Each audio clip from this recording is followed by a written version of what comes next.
Hola, bienvenidos a una nueva emisión de TXN en vivo. Damos la bienvenida a todos los que nos sintonizan el día de hoy, viernes, el inicio del fin de semana. Y bueno, volvemos con comentarios, conocimiento para integrar una visión más amplia de la vida, una visión más amplia de esta situación que enfrentamos hoy en día y trayendo a ustedes expertos en diferentes temas para poder integrar una visión más amplia de nuestro contexto, tanto presente como futuro. Los saludo a todos desde la distancia de lo físico, pero en la cercanía de lo empático, y a nombre del equipo entero de TXN, en la dirección y producción de esta emisión, Alexander Delgado, en el apoyo audiovisual, Iván García y Carlos Castro, y Jonathan Castañeda en los controles. Al habla, David Augusto. Saludos a todos nuevamente. Bueno, pues vamos a pasar a unos pequeños highlights de lo que sucedió en la entrevista pasada sobre el tema de las repercusiones legales debido al confinamiento y la pandemia con Hoxan Valero.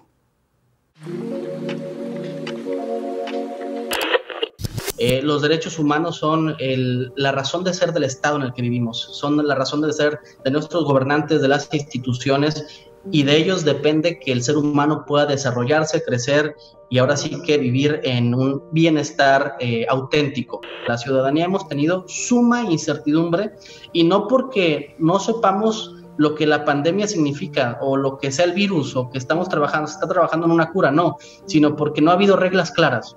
Mucha gente al principio decía, es que todos deben de resguardarse en su casa, lo cual rayaba en el absurdo de entender que hay gente que no se puede resguardar en su casa.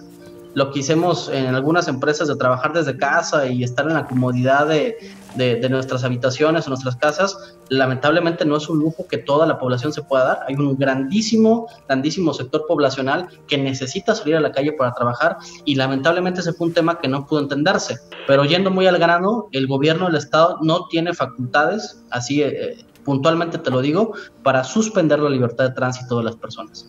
Así de fácil. Lamentablemente la inversión en seguridad pública y los cuerpos de seguridad pública en su mayor medida no funcionan bajo la lógica de la seguridad pública. Esa es la parte oscura que está detrás de todo esto. Es decir, lo que se está cuidando son los intereses de ciertos grupos políticos y los intereses de ciertos grupos delincuenciales. Esa es la dura y cruda realidad de lo que vivimos. Entonces, por más que hagamos modificaciones legales o modificaciones institucionales, la realidad es que los cuerpos policíacos y las fiscalías están cooptados por los gobernantes y por el crimen organizado en su mayoría.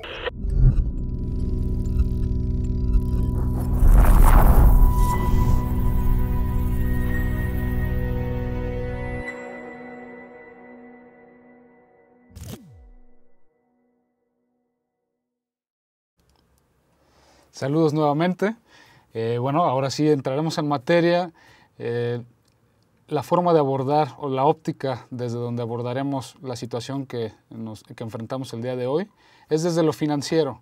Seguramente más de alguno de ustedes y la mayoría de nosotros tenemos preguntas importantes, preguntas serias sobre el porvenir de la economía, sobre nuestra propia economía y cómo hacer frente a esta situación, sobre todo en nuestro flujo de efectivo, en la previsión del ahorro y en cómo resolver situaciones tanto personales como de nuestras empresas para enfrentar mejor esta situación y este confinamiento.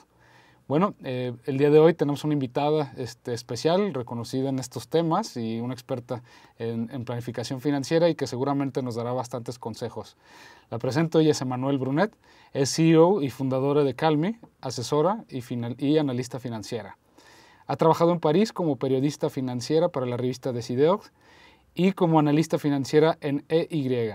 En México ha destacado por su emprendimiento uniendo la tecnología y las finanzas, fundando empresas como Sofi y Calmi.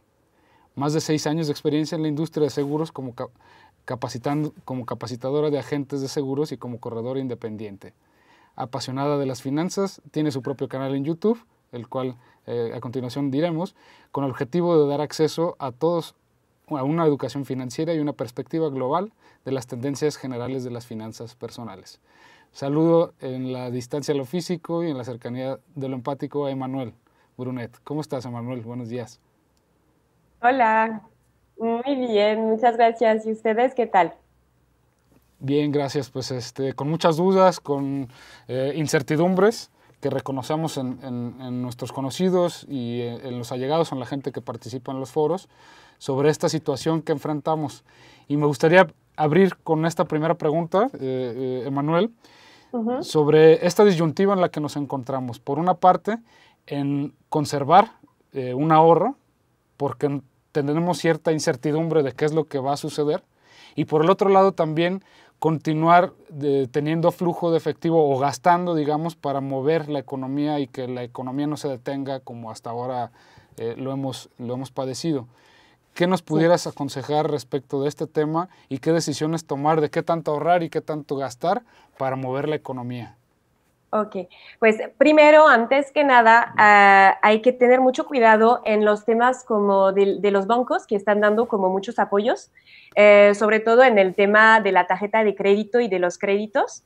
Y el tema ahí es que cuando tú solicitas ese apoyo COVID, por ejemplo, para tu tarjeta de crédito, hay que saber que ya no vas a poder usar tu tarjeta de crédito durante algunos meses, porque te están congelando el pago como pendiente y entonces te bloquean la tarjeta para que obviamente, pues bueno, no tengas después una deuda enorme y que después de esos 4 meses que fue congelada, pues al final ya no puedas pagarla. Entonces, eso es algo muy importante, que ese apoyo, si ya lo habías solicitado y si ya ves que ahorita tienes un poquito más de flujo, yo lo que te aconsejo es quitar ese apoyo a tu tarjeta, porque al final de cuentas, en esos tiempos de coronavirus, la tarjeta de crédito sigue siendo una herramienta buena para en caso de emergencia, ¿no? De que necesitas de repente usar el dinero y ahí la tienes como disponible, mientras que con el apoyo, pues la vas a tener como congelada y no la vas a poder usar.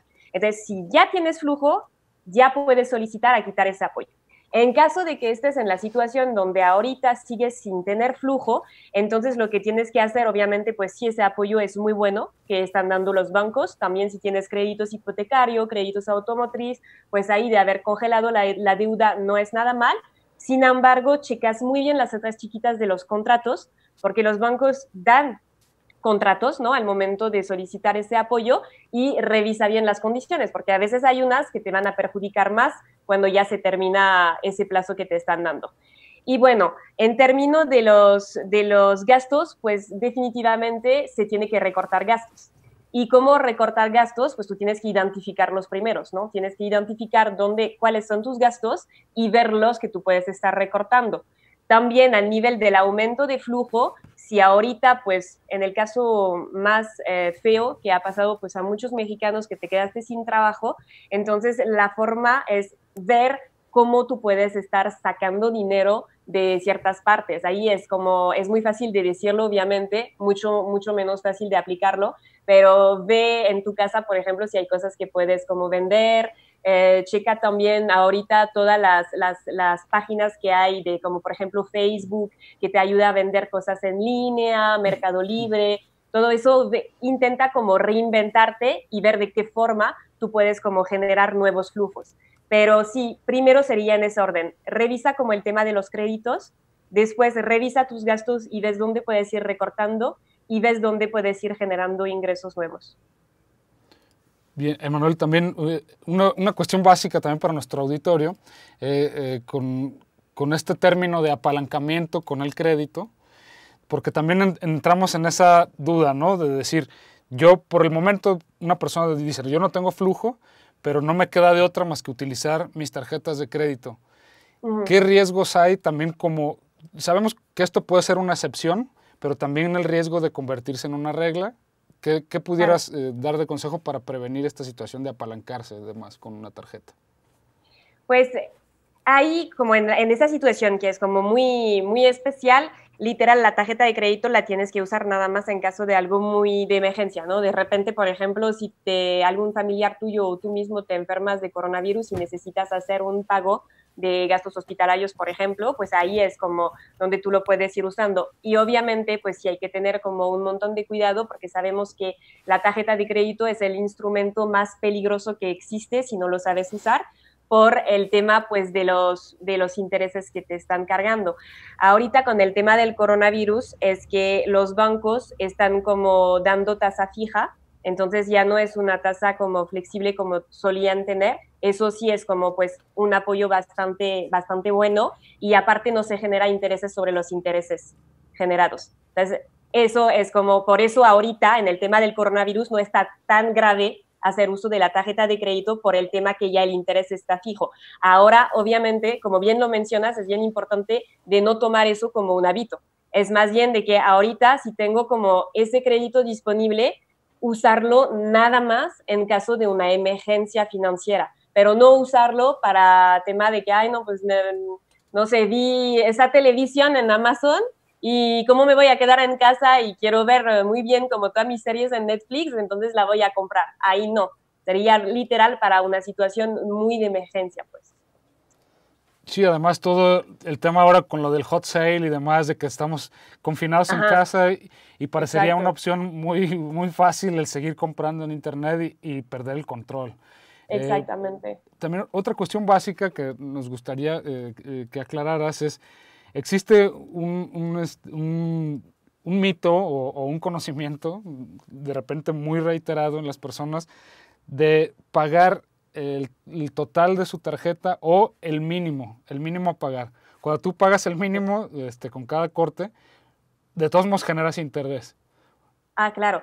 No, sí, eso es muy importante, porque aparte, los bancos son muy inteligentes. Al momento de tú pagar tu tarjeta, viene por default ese botón ya picado, como que ya del pago mínimo. Entonces tú dices, Sí. ay, pues perfecto, hasta el banco me dice que ya puedo pagar el mínimo. Entonces solemos pensar de que pues no hay problema, pago el mínimo y ya. Pero al final el interés es casi igual así no hubieras pagado tu tarjeta. Entonces, un decir, ¿no? Si el interés, ahí voy a exagerar, pero si el interés era del 40%, en el pago mínimo va a ser del 30%. Entonces, casi no hay diferencia y al final te vas a endeudar. Entonces, siempre lo que hay que pagar es lo que dice pago para no generar intereses o pago total. Pero el tema del pago para no generar intereses es si, por ejemplo, tú hiciste algunas compras el mes pasado a 12 meses sin intereses, entonces eso se van a ir acumulando, pero el banco no te va a pedir que tú pagas toda la totalidad del pago, por eso lo diferiste a 12 meses sin intereses.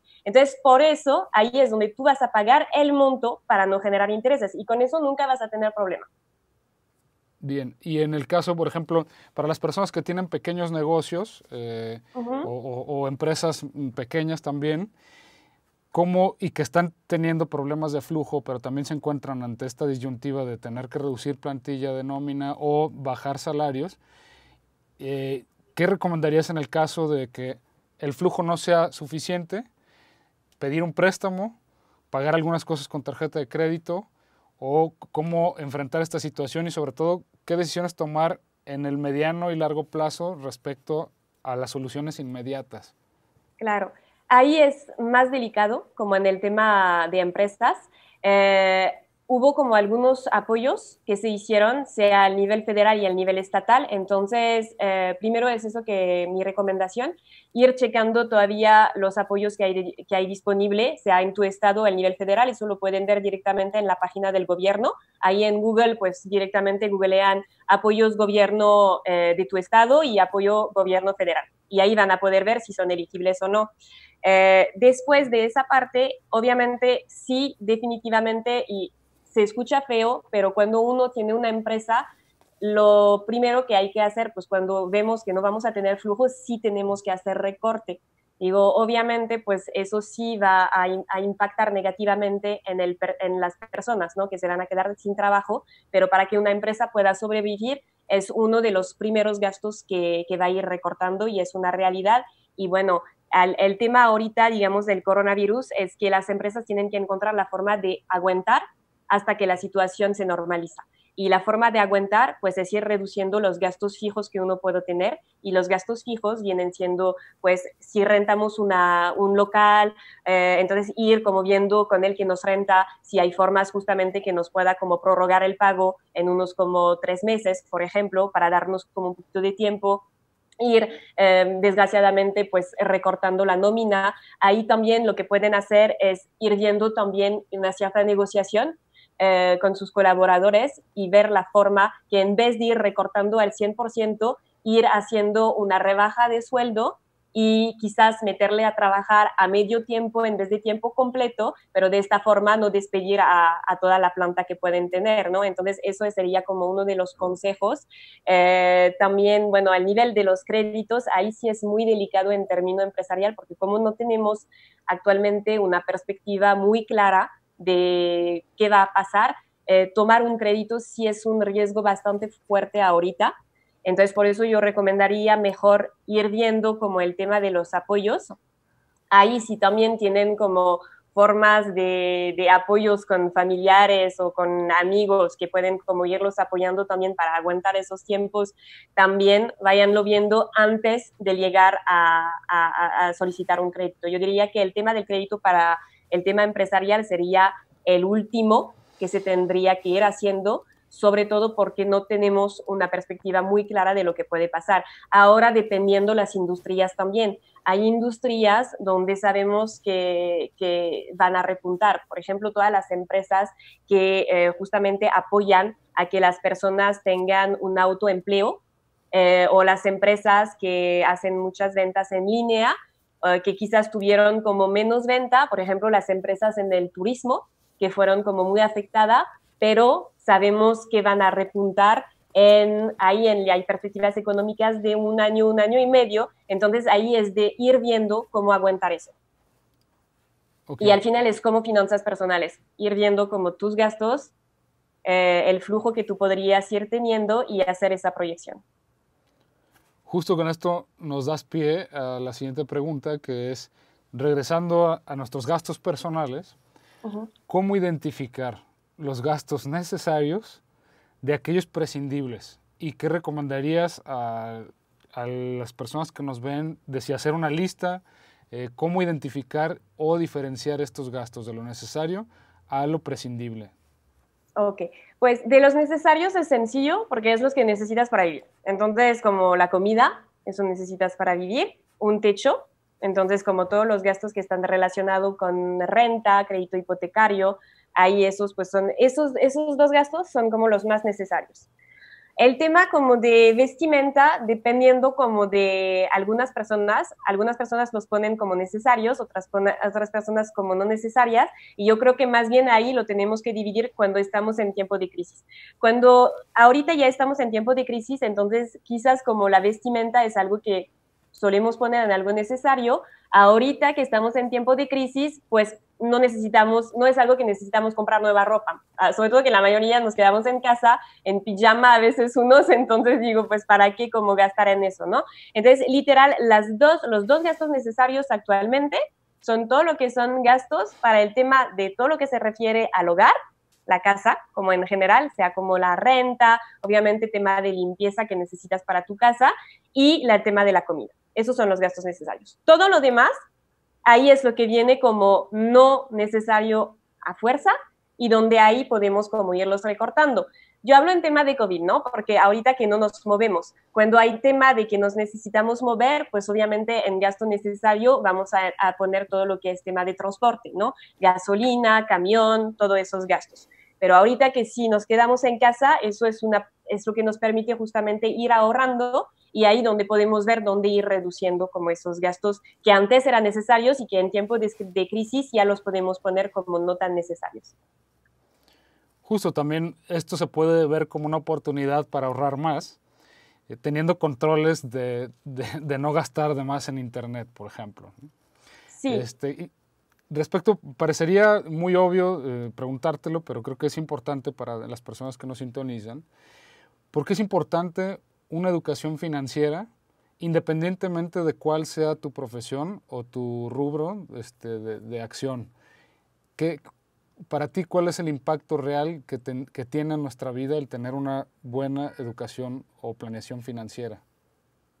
Pues es principalmente por el tema de cómo vivir bien, ¿no? Al final de cuentas, no vivir como con ese tema de estar endeudado, de la preocupación, de saber cómo ir ahorrando en caso de que cualquier cosa imprevisto que puede pasar en tu vida, estar preparado. Al final, toda la educación financiera te sirve a tener una mejor calidad de vida.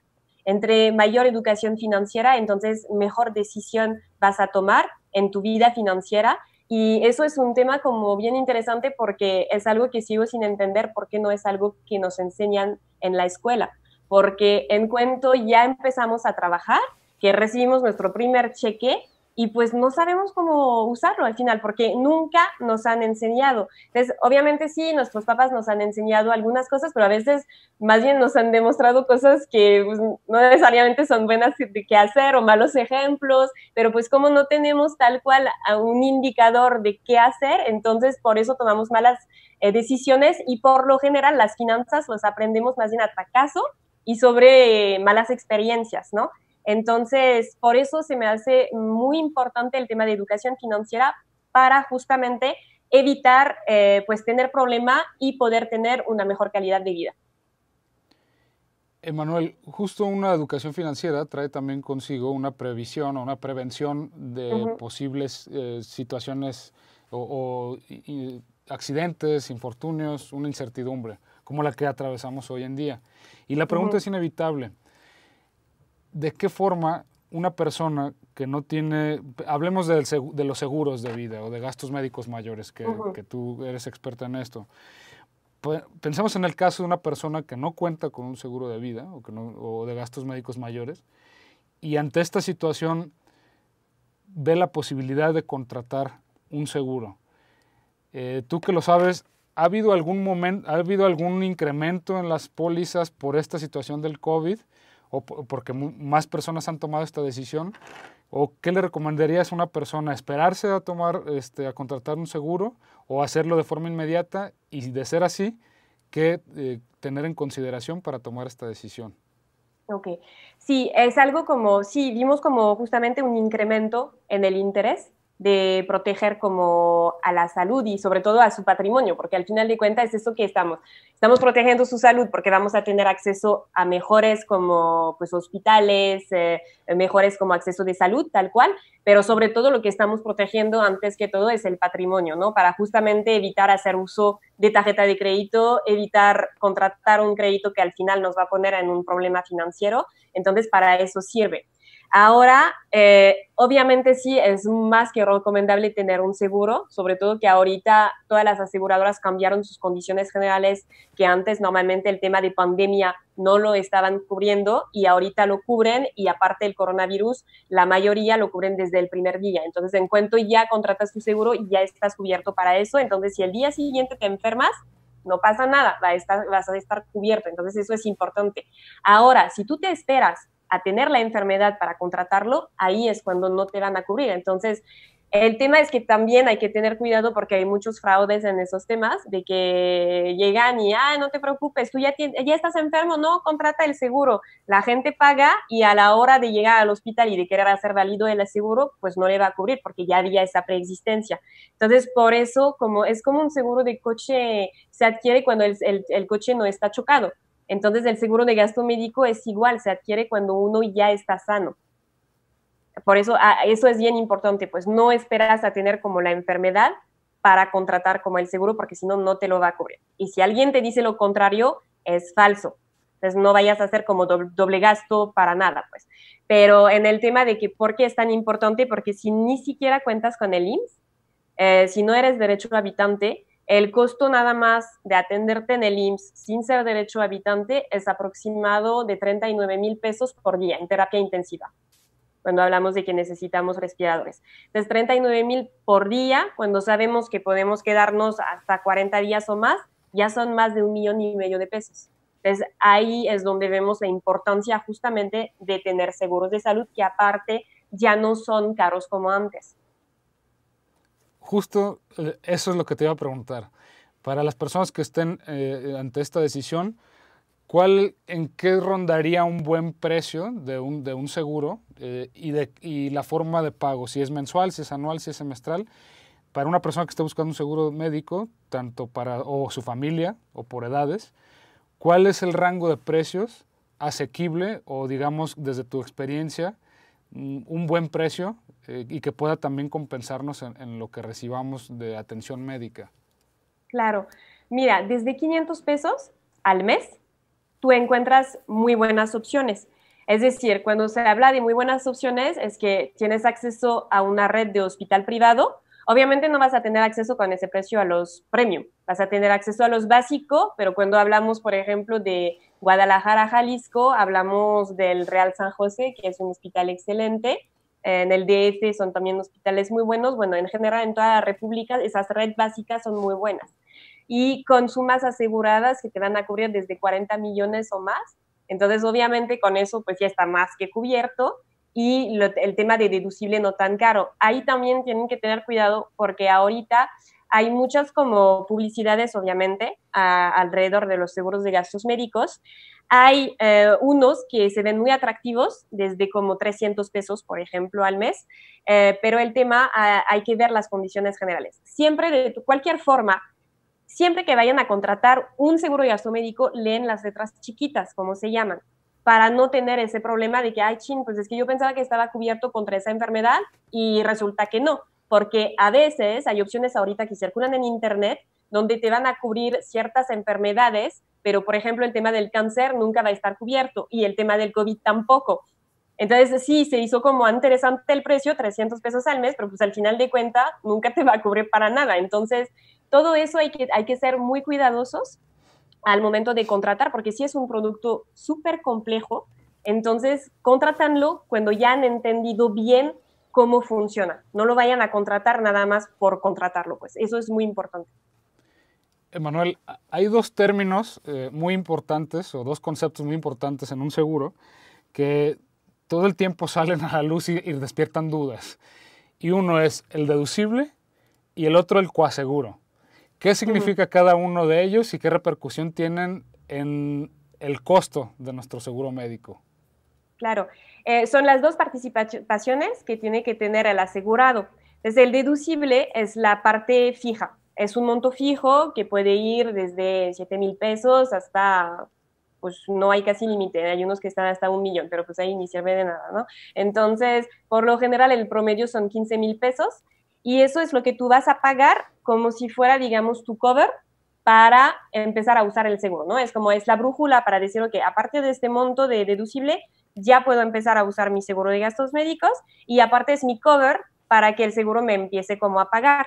Entonces, eso es lo que voy a pagar. Ahí donde tienen que tener cuidado es que cuando van a contratar un seguro, que ese deducible sea por padecimiento y que no sea como renovable anual, porque cuando uno tiene una enfermedad que dura sobre varios años, pues nada más lo pago una vez, la primera vez, y ya no pago nunca. Mientras que cuando es renovable cada año, pues cada año lo tiene que ir pagando, ¿va? Y entonces eso va a determinar el costo del seguro. Entre más alto sea el deducible, más bajo va a ser el costo del seguro, y entre más bajo es el deducible, más alto va a ser el costo del seguro. Y el coaseguro es la segunda participación. Ese se va a pagar hasta llegar como al tope. Entonces, ahí es muy importante que cuando vayan a contratar un seguro de gastos médicos, siempre venga el porcentaje del coaseguro topado a un cierto monto, que no sea ilimitado, porque si ya hablamos de una enfermedad, por ejemplo, como el COVID, que el último caso que hubo en las aseguradoras se fueron 16 millones de pesos. Entonces, 10% de 16 millones son 1,600,000, es un montón, pues es demasiado, ¿no? Entonces, por eso hay que toparlo.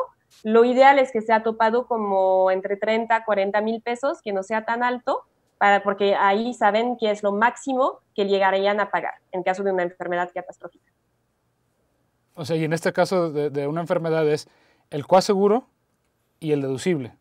Así es. Por ejemplo, en el caso de esa persona que fueron 16 millones, entonces su deducible fueron como 15,000 pesos, su coaseguro de 10% topado a 40,000. Entonces, él pagó 55,000 pesos, que fue su tope de coaseguro de 40,000, más su deducible de 15,000. Y todo lo demás ya lo pagó la aseguradora. Que justo lo que tendría que revisar todo aquel interesado es esta balanza entre un seguro a lo mejor quizás más alto o más oneroso, pero con un deducible menor, o Exacto. en cambio un deducible mayor para hacer el costo más bajo del seguro. Sí. Para tomar en consideración, es importante que las personas que nos están viendo, tomemos en cuenta pues, las propias cifras que mencionó Manuel, hablando de que solo en el IMSS estamos hablando de aproximadamente 39,000 pesos por día en terapia intensiva, en el IMSS. Imaginemos esto en un hospital privado. Exacto. se vuelve, No, se después de los va. 40 días, esto, vamos, debes tu vida entera. Y tomando justo como una previsión, un seguro, según lo que menciona Manuel, pensemos en 500 o 1000 pesos, estamos hablando de 12,000 pesos anuales versus esta posibilidad de 1,5 millones de pesos, ¿no? Exacto, es correcto. Entonces, bueno, volviendo al tema del ahorro y la previsión, Emanuel, aquellas personas que tengan deudas y que Ujú. hayan tenido deudas incluso antes de entrar en este tema del confinamiento, ¿cuál sería el consejo principal que tú das eh, para las que no están pudiendo pagar completamente estas deudas? ¿Cómo poner orden y cómo priorizar o pedir estas ayudas? Ok. En el tema de si ya estaban endeudados antes de que empezara todo el tema del COVID, ahí sí no van a poder como tener todo el tema de los apoyos de los bancos, porque los bancos empezaron a generar esos apoyos a partir del 28 de febrero, más o menos, fueron como a finales de febrero, siempre y cuando tu saldo estaba como, pues ya no había como, estaba bien pagado, pues. Discúlpenme, ya no encontraba la palabra.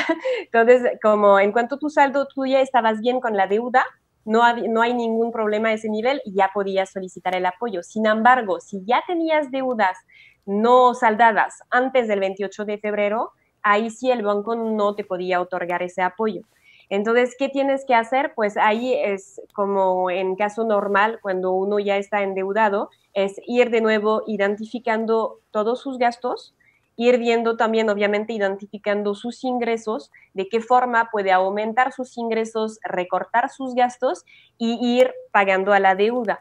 Ahora también lo que puede hacer, obviamente, pues ir reestructurando la deuda y ahí pues es tema de negociar directamente con el banco. Es lo que yo recomiendo que primero ustedes vayan hablando con el banco, que se esperan a que el banco les marque para reestructurar la deuda, porque ahí pueden llegar a mejores como tasa y hay de dos, o reestructuran la deuda, es decir, que se van a congelar con una tasa fija y entonces ya lo van a ir pagando sobre más años. Si, por ejemplo, tenían un decir, ¿no? 100,000 pesos de deudas no saldadas, entonces ahí el banco le va a decir, ok, pues esos 100,000 me lo vas a pagar a 10 años y te voy a dar esa tasa. O si no, el banco te puede decir también lo que es lo que se llama una quita. Tú negocias la quita y entonces en vez de pagar 100,000 pesos, el banco te dice, ok, pues págame 30,000 y ya con eso la deuda ya está saldada para mí. Sin embargo, eso significa que tú vas a tener es una estrellita que va a aparecer en tu burro de crédito y eso te va a impedir después poder como pues solicitar un crédito. Digo, esa quita se va a durar 6 años. Después de 6 años ya se va a quitar, pero tienes que saber que cuando tú negocias una quita, eso va a ser una tacha en tu buró de crédito. Hay ciertos bancos que te van a aceptar otro crédito, pero con unas condiciones pésimas, o si no, nunca vas a poder como obtener nuevamente un crédito hasta que pase esos 6 años. Emanuel, ahora que lo mencionas, para todo aquel que está escuchando, nos está viendo, y que no haya escuchado de este término del buró de crédito, ¿qué es el buró de crédito y cómo funciona? Ok, el burro de crédito al final es diría como un policía que está como viendo todo lo que tú has hecho en tus finanzas y tu comportamiento. Y si tú has estado como teniendo un mal comportamiento en tus finanzas, entonces ahí tienes tachas en el burro donde vienen todos tus registros de deudas no saldadas. Entonces, por ejemplo, si tú tenías una tarjeta de crédito y de repente no la pagaste, va a aparecer en el buró de crédito y eso permite a las instituciones financieras pues poder como medirte para saber si tú eres un buen deudor o un mal deudor y eso ahí va a determinar si te pueden dar un crédito con una cierta tasa o si finalmente pues como eres una persona que ha tenido varios como retrasos, mal comportamiento, entonces los bancos pues ¿qué hacen? Es que te dan el crédito pero con una tasa pues más alta porque saben que hay más riesgo. Entonces al final les permiten medir el riesgo y literal pues es donde van a ver tu comportamiento financiero. Una especie de lista negra como en la escuela. Sí, exacto. Oye, Manuel, también algo importante y que está sucediendo con frecuencia ahora con lo del confinamiento son los fraudes. Tanto ahora tú misma que lo comentabas con lo de la venta de los seguros, ¿cómo poder identificar los signos de un posible fraude? tanto en venta por internet o en los seguros o lo que te ofrezcan en bancos. ¿Cómo identificar que esto pudiera tratarse de fraude? Lo más sencillo es siempre preguntar, bueno, pedir por el contrato. Siempre que te van a ofrecer algo, sea como seguros, crédito, lo que sea, lo que un objeto, así, pregunta siempre como las letras, esas letras chiquitas. Le dices, ok, perfecto, sí me interesa, pero mándame las condiciones generales o mándame las condiciones de ese crédito para ir como, pues poder ir viendo justamente si es cierto lo que te dicen. Obviamente también lo que tienes que hacer es verificar las instituciones, porque pues también hay muchas instituciones que ni siquiera están reguladas, entonces tú tienes que verificar esto, si la institución es real, y después como revisar todas esas letras chiquitas. Por lo general, cuando son fraudes, pues ni siquiera te mandan nada, ¿no? Porque pues te están como pidiendo luego datos o lo que, como tus datos bancarios para ir pagando, entonces es lo más sencillo que vayas pidiendo las condiciones. Y lo mismo yo lo que recomiendo en tema del seguro es no vayas pagando hasta que no tengas la póliza en mano, porque también hay muchos ahí que están solicitando el pago antes de mandarte la póliza. Entonces ahí es mejor que tú primero tengas la póliza en mano, verificas que todo lo que te habían contado es cierto y después realizas el pago. Y pues bueno, también verificar tu agente, ¿no? O la persona pues que sea el Sí, agente claro, seguro. ahí lo vas, ajá, exactamente, lo vas también viendo fácilmente con el tema de la cédula, porque pues todos tienen que estar como autorizados por la Comisión Nacional de Seguros y Fianzas, y Sí. en esa misma página, ahí pones el número de cédula y te aparece el nombre de la persona, entonces con ese es muy sencillo pues de verificar, y es lo mismo con las instituciones financieras, nada más que no es la Comisión Nacional de Seguros y Fianzas, sino que es la Comisión Nacional de Bancos y Valores, y ahí tú puedes verificar si esa institución es bien como registrado en la comisión. A modo de paréntesis también para las personas que nos sintonizan, una recomendación en el uso de tarjetas para compras de internet, en internet, es las aplicaciones que también los bancos con los que los bancos cuentan, perdón, que es este famoso wallet, que lo que hace es que espejea tu tarjeta de crédito y te da un número, digamos, diferente al que tiene real el plástico físico, y esto hace, da más seguridad y digamos, Exacto. para que te clonen la tarjeta, porque es algo muy común si la pones en las compras por internet. Claro, y también de verificar que el sitio es seguro, es decir, que tenga por lo menos el HTTPS para que tú puedas realizar compras, porque hay un montón de sitios que no tienen eso y la gente de cualquier forma siguen como metiendo los datos de su tarjeta, ¿no? Efectivamente. Emanuel, ahora vamos hacia las personas que tienen cierta cantidad ahorrada o que están buscando de algún modo invertir su dinero para darle más movimiento y no tenerlo solamente guardado. Claro. Primero, ¿tú qué porcentaje de un ahorro recomendarías invertir para no perder, digamos, esta reserva o este colchón para posibles emergencias? Pues ahí de tus ahorros el 100% que tú tienes que invertir, pero hay tres tipos de ahorros que tú tienes que tener. Hay el Bien. ahorro de emergencia, donde tú lo vas a invertir en algo como, por ejemplo, CETES, donde tú sabes que ese dinero lo vas a tener disponible, pero de todos modos ya hablamos de inversión, porque te está generando, es poquito, es 1%, 0.05%, pero por lo menos no está parado en tu cuenta de cheque. Entonces, por eso desde el inicio hablamos de inversión. Ese yo recomiendo que ahorita, sobre todo en la situación del coronavirus, sea fácilmente el 60% que esté como en esa dirección, ¿no? El 60% de tus ahorros, que tú sepas que tú los puedes tener disponible porque pues actualmente estamos en una situación de, pues complicada, ¿no? Y de crisis. Después, los 40% restante, ahí es donde tú lo puedes ir dividiendo en tu ahorro a mediano plazo y tu ahorro a largo plazo. Tu ahorro a mediano plazo, ahí lo puedes ir invirtiendo en herramientas. Ahorita hay muchas herramientas nuevas como yotepresto.com o varias empresas así nuevas, pero muy buenas, que te dan como rendimiento sobre 2, 3 años, que pueden ser del 10% anual, muy interesante, y son empresas como aparte seguras. Yotepresto.com sí le hago como un montón de publicidad, la verdad, porque es una empresa que es muy seria y su forma de trabajar es muy cuidando como el usuario final siempre, ¿no? Entonces ahí esa la recomendaría sin problema. Y después también pueden ver otros instrumentos como el tema de invertir en UDI, por ejemplo, que no te da como al final no te va a dar como enormes rendimientos, pero con un ahorro a 5 o 10 años, ahí sí estás recuperando pues un dinero interesante y sigue siendo algo como seguro para un plazo, digamos, a mediano plazo, que es para una meta muy específica de, por ejemplo, comprar una casa, comprar un coche, irme a estudiar en no sé qué lugar, etcétera, etcétera, ¿no? Ahí es donde yo recomendaría poner el 20% de esos 40% que quedaba y el otro 20%, eso sí, yo le diría de invertir a largo plazo. Si en un inicio no quieres poner el 20, pues pon el 10% de tus ahorros generales, pero vayas pensando a todo ese tema del retiro, pues ya sé que a nadie nos importa ahorita, menos en tiempo de crisis, pero yo creo que ahí también es donde tenemos que ver esa oportunidad del coronavirus y de ver como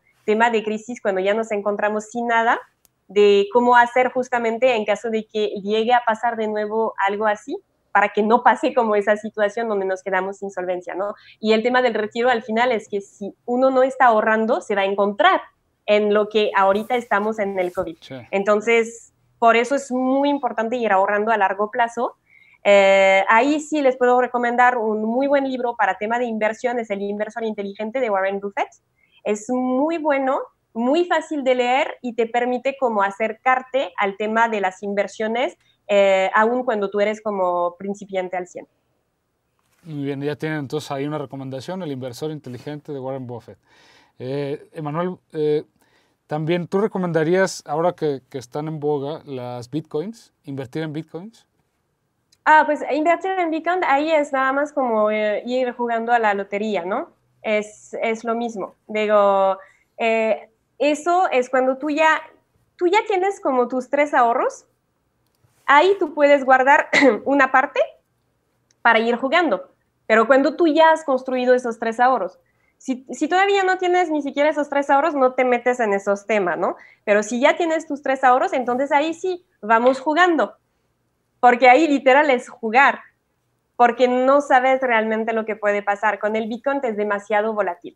Entonces ahí es una apuesta, te puede ir bien como te puede ir mal. Y al final de cuentas, como muchos instrumentos en la bolsa, ahí yo recomiendo, si les interesa empezar a ir jugando con tema más de bolsa, la página que se llama Cuspit, con K, USPIT, es buena, hay una parte educativa donde vas como probando, invirtiendo como ahí en acciones y en otros instrumentos bursátiles, pero sí ahí ya hablamos como de instrumento mucho más arriesgado donde pues te puede salir muy bien o te puede salir muy mal, ¿no?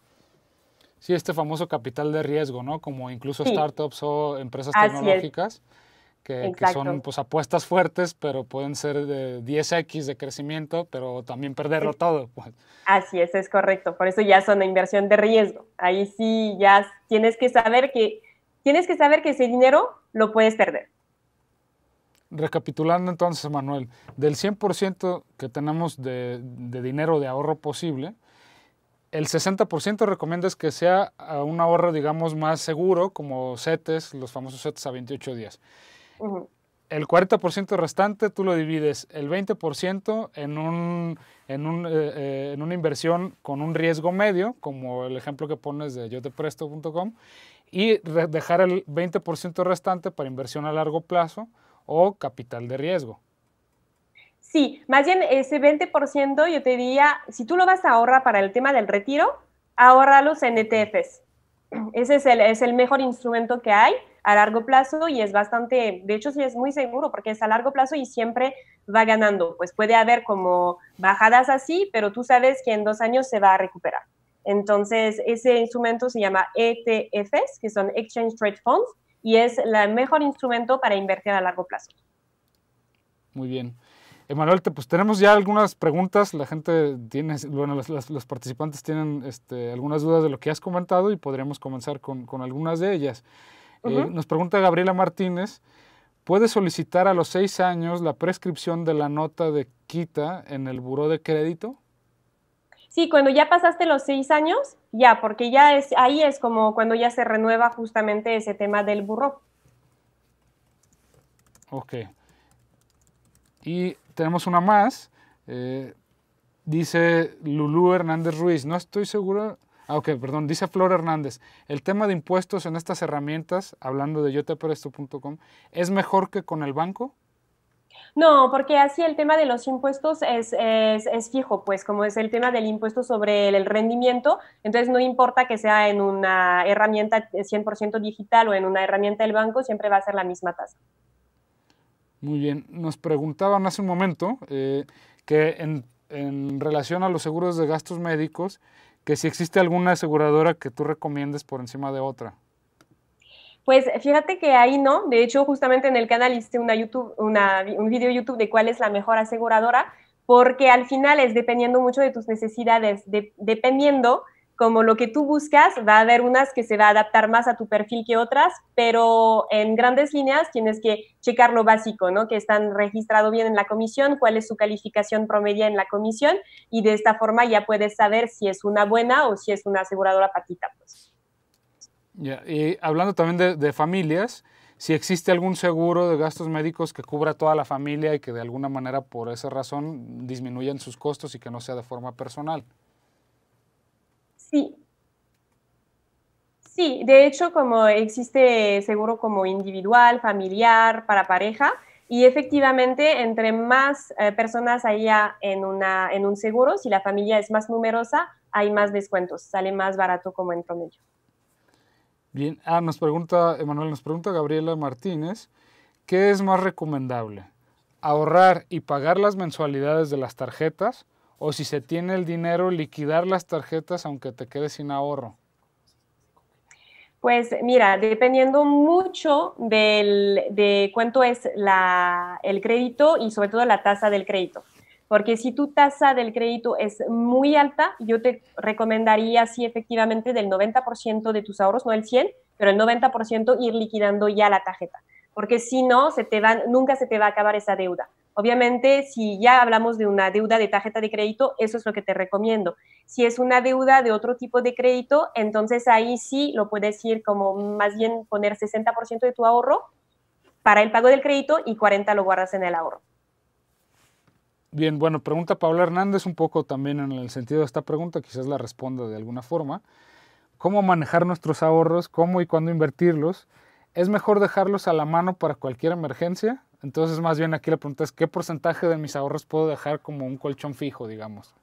Sí, exacto. Entonces ahí es lo que yo decía un poquito antes, que sea el 60%, ahorita que Bien. tú dejas como para emergencia. Pregunta Alexandra también que si recomiendas tú alguna herramienta para comenzar a hacer mi planificación financiera. ¿Alguna app, por ejemplo, o algún software que me pueda Sí, ayudar en el día a día? fíjate que hay dos aplicaciones que son bastante interesantes, que vienen siendo la de Finerio y Fintonic. Esas dos, vayas viendo cuál se te acomoda más, pero están muy interesantes, aparte te dan contenidos bastante interesantes justamente sobre educación financiera y para manejar mejor tus finanzas, y aparte como las puedes ligar esas dos aplicaciones con tus cuentas bancarias, entonces se te hacen como el trabajo, digamos, en automático, y de esta forma tú ya puedes ir identificando dónde estás gastando de más y es más fácil después para poder ir reduciendo justamente esos gastos. No, perdón, ¿nos las podrías repetir? Symphony y Es la, Finerio con F, Finerio. Ajá. Finerio y Fintonic con F también, Fintonic. Fintonic. Finerio y Fintonic. Muy bien. Así es. Están por enviarme varias preguntas. Pero bueno, el ahorro para el retiro, Emanuel. Y por ejemplo, nosotros quizás como personas más jóvenes, a veces es lo último en lo que pensamos. Ajá. Y no, es Y muy debería poco ser lo común, la primero. verdad. Y debería ser lo primero. Es muy poco común, la verdad, encontrarnos con personas que sí lo hayan previsto desde esta edad, ¿no? ¿Qué recomendarías para comenzar a planear nuestro retiro y de qué forma hacerlo? Pues ahorita hay muchos instrumentos justamente que permiten hacerlos y tú puedes iniciar desde 1,000 pesos al mes. Entonces es poquito porque al final de cuentas pues no representa como un monto tan fuerte.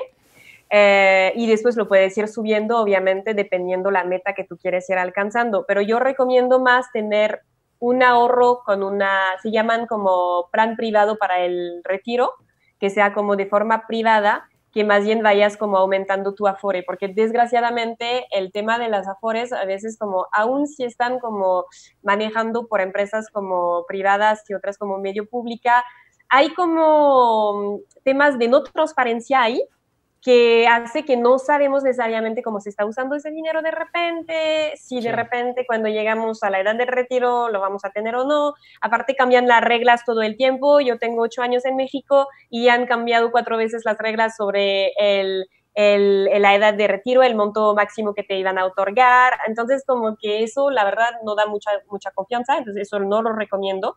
No hacer aportación adicional a tu Afore, pero más bien hacerlo en un plan privado para el retiro, y ahí tú te puedes acercar a empresas financieras, a aseguradoras, todas tienen como ese tipo de plan.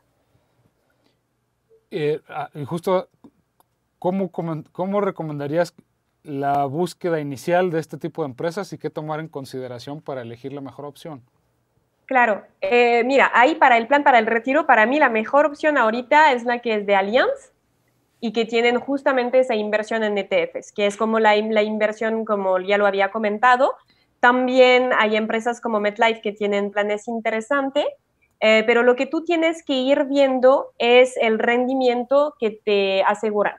Porque el tema es que a veces te venden unos planes para el retiro con un rendimiento asegurado, y el tema es que en ETFs no te pueden asegurar el rendimiento porque el rendimiento es promedio sobre los históricos que hubo. Entonces, primero es eso. Sí son muy buenos instrumentos, pero que no te dejen engañar, pues. No vas a tener como algo fijo, y también que tú estés bien enterrado, que es a largo plazo. Entonces, tienes que saber que durante 20 o 25 años no vas a ver ese dinero. No lo vas a poder tocar, aunque te dicen que no, es mega flexible, lo puedes ir sacando. Y no, si tú lo vas sacando, ahí tú vas a romper todo el tema de justamente qué es invertir en ETFs, y al final te va a perjudicar. Entonces, eso es lo más importante. Tienes que verlo a largo plazo. No hay formas de retirarlo, digo, aún si hay flexibilidad, obviamente, para cualquier cosa de la vida, pero tienes que mentalizarte que no lo tienes que sacar y que es a largo plazo y que el rendimiento no es garantizado, no puede ser garantizado, ¿va? Y ya. Bien. ¿Y qué porcentaje entonces de tu ingreso mensual tú destinarías a un fondo de retiro? ¿Cuál sería para ti una Pues cifra sería, considerable? mira, idealmente para como el tema del ahorro, deberías de ahorrar idealmente, eso en un mundo ideal sería como el 20% de tus ingresos, sería lo ideal. Para empezar es el 10% de tus ingresos, y de ese 10% de tus ingresos dividirlo en la forma que había comentado. Bien. Es decir, 60% para corto plazo, 20 a mediano y 20 a largo. Bueno, Emanuel, yo también tengo una pregunta personal, que es aprovechando la cuestión de los seguros, y es, nos ofrecieron un seguro para nuestro hijo o los niños, pues, de que cuando están pequeños, para asegurar su educación. Y funciona pues para que tú tengas un pago mensual y de esta forma asegures la educación en una universidad. Sí. ¿Recomiendas este tipo de seguros? Y si sí, ¿de qué forma tomar la decisión de cuál escoger? Mira, sí es un seguro interesante, sobre todo si no tienen tanto ese hábito del ahorro, porque tú sabes que va a estar destinado al tema de la educación. Ahora sí, hay justamente como planes donde lo invierten en ETFs. Ahí sí yo recomendaría más tema como de UDIs para el tema de la educación, porque es un poquito, es más seguro, ¿no? Porque el ETF de repente, si tienes como esa baja justamente cuando él tiene 15 años o que entra en la prepa y que querías como empezar a pagar una escuela privada y que tú tienes que aguantar, entonces, pues bueno, ahí es lo que no recomiendo tanto. El tema de la UDI sí es muy bueno, y sobre todo que hay beneficios fiscales interesantes. Entonces sí, son productos como muy recomendables.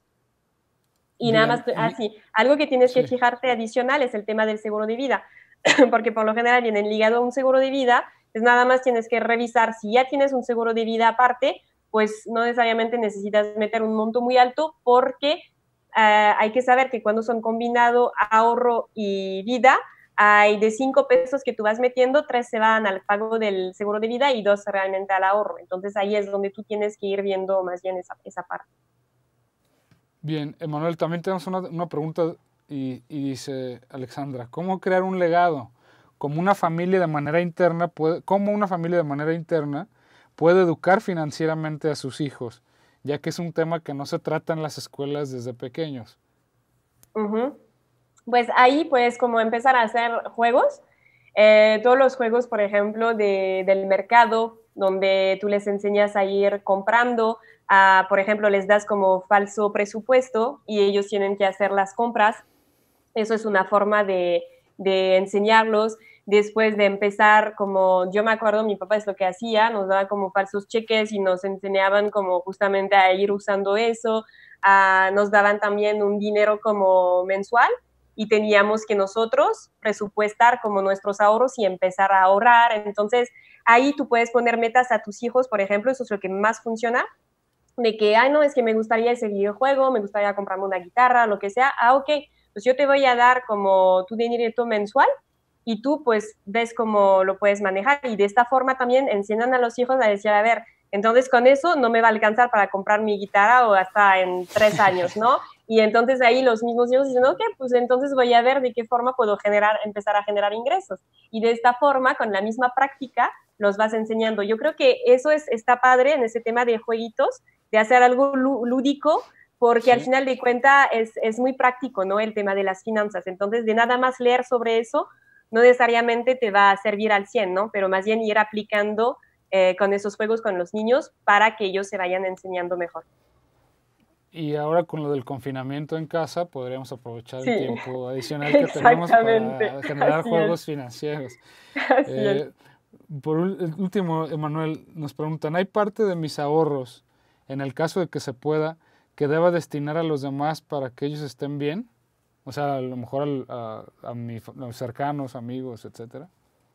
Pues ahí, digamos, al final, cuando tú tienes tus ahorros, tú destinas las metas, tú mismo vas a hacer tus metas. Entonces, si una de tus metas es justamente apoyar a tus familiares, obviamente es algo como muy bueno, ¿no? Digo, ahí no hay una regla fija, porque tú vas definiendo tus propias metas. Bien. Bueno, terminamos con una pregunta que dice Lulú Hernández Ruiz, que no está tan segura del uso de estas herramientas de inversión. Dice, por lo general aquello que suena mágico no me da confianza. ¿Qué podría decirle a las personas? Claro, eso sí, tienes totalmente razón. Cuando, por ejemplo, te prometen, había un momento dado donde invertían justamente el tema de bitcoins que tú mencionabas, y decían que invirtiendo en Bitcoin en un año te iban a dar el 50%, no, era el 200% de lo que tú habías aportado. Obviamente eso era falso, falso, falso. Es todo el tema de la flor, de la abundancia, de todas esas cosas como de fraudes que te prometen como la luna. Entonces, eso sí tienes que tener cuidado. Pero las instituciones financieras, como ya había comentado, tú vayas checando en la Comisión Nacional de Seguros y Bancas, la Comisión Nacional de Bancos y Valores, de Seguros y Finanzas, perdón, y de Bancos y Valores, vayas revisando esas instituciones y de ahí vas a poder ver su calificación. Entonces, ahí es muy fácil y esas justamente no te prometen la luna, porque vienen con reglas muy específicas. Bien. Bueno, Emanuel, ahora que estamos también con un poco de más tiempo disponible y justo lo que te decía fuera del aire es ¿qué recomendarías tanto de libros o de contenidos, series, películas para ampliar nuestra visión respecto a lo financiero o un poco involucrarnos o sensibilizarnos más en estos temas? Pues mira, uno de los libros que sí, ese es muy famoso y la verdad sí está muy bien escrito, es el tema del pequeño cerdo capitalista, aparte pues mexicano, entonces como que se adapta al 100%, pues, entonces eso es muy bueno. El tema del inversor inteligente que les comentaba, para iniciar como todo ese tema de inversión. El hombre más rico de Babilonia también es uno de los libros que tienen que leer para entender cómo acumular un ahorro a largo plazo.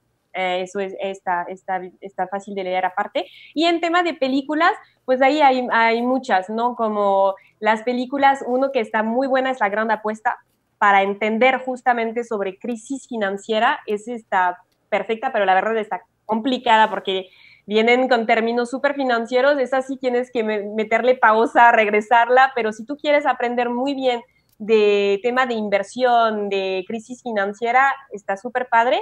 Y ahí, si quieres evitar fraudes, pues puedes ver El Lobo de Wall Street. Ahí está buena para eso y todas las películas en general alrededor de Wall Street.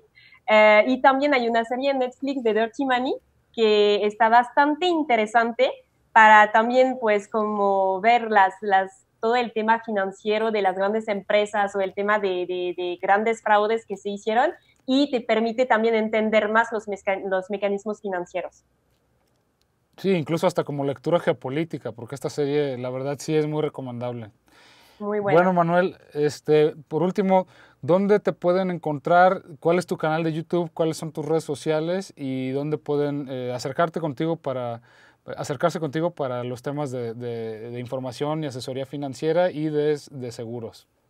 Pues en el canal de YouTube es Calmi, con K y Y, y con mi nombre, Emanuel Brunet, y es Emanuel, no Emanuel de hombre, pues. Y ahora ya Y las estamos poniendo. Ajá. perfecto, y me pueden encontrar también en Facebook y en Instagram con Calmi Seguros. Ya cambiamos como las redes, Emanuel Brunet ya no tanto lo movemos, entonces ahí es donde ya pueden ver toda la información más reciente. Muchas gracias por tu tiempo, Emanuel, por tu disposición y tus consejos. Gracias a pues, ustedes, bueno, espero les sirvió. claro que sí, espero que les haya servido, les haya dado un poco de más luz estos consejos de Emanuel. Y pues bueno, seguiremos en TXN en vivo con más temas abordando la realidad y esta situación que nos enfrenta el día de hoy a nuevas posibilidades, a ampliar nuestras miras y a entenderlas desde diferentes ópticas. Les damos las gracias por acompañarnos en esta transmisión. A nombre de Alexandra Delgado en la dirección y producción de este proyecto, en el apoyo audiovisual a Carlos Castro e Iván García y Jonathan Castañeda en los controles. David Augusto en el habla. Muchas gracias y nos vemos la próxima semana. Hasta pronto.